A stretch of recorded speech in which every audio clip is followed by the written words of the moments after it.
स्वामी होता है तो पूरी दुनिया उसके साथ खड़ी होती है, लेकिन जैसे ही उस पर बुरा वक्त आता है तो उसके अपने भी मुंह फेर लेते हैं।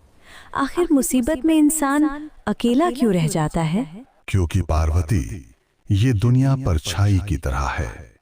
जरा अपनी परछाई को देखो। जब तक तुम रोशनी में हो, परछाई तुम्हारे साथ साथ चलती है, लेकिन जैसे ही अंधेरा आता है, तुम्हारी अपनी परछाई भी तुम्हारा साथ छोड़ देती है। जब तुम्हारे शरीर का हिस्सा परछाई ही अंधेरे में वफादार नहीं, तो तुम दूसरों से क्या उम्मीद करती हो? अकेलापन सजा नहीं, ये संकेत है कि अब तुम्हें अपनी रोशनी खुद बननी है।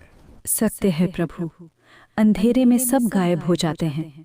लेकिन दूसरा प्रश्न, सफलता मिलने से पहले इंसान को इतना तड़पना क्यों पड़ता है?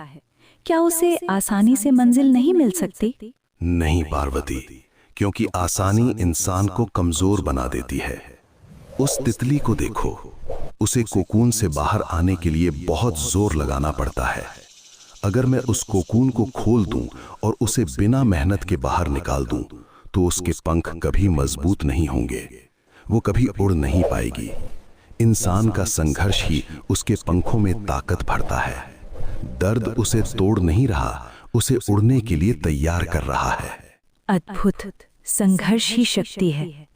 अंतिम प्रश्न प्रभु, जो लोग चुपचाप मेहनत करते हैं, दुनिया उन्हें नाकाम क्यों समझती है?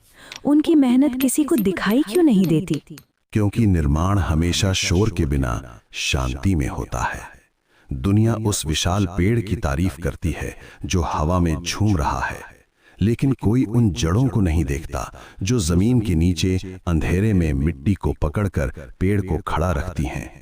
अगर जड़ें बाहर आकर दिखावा करने लगें तो पेड़ गिर जाएगा। सफल व्यक्ति वो है जो जड़ों की तरह गुमनाम रहकर भी अपनी पकड़ मजबूत रखे। हे महादेव, आज जीवन का सार समझ आ गया। साथ छोड़ना परछाई का धर्म है, संघर्ष करना तितली की उड़ान है, और चुप रहना जड़ों की ताकत है। हर हर महादेव।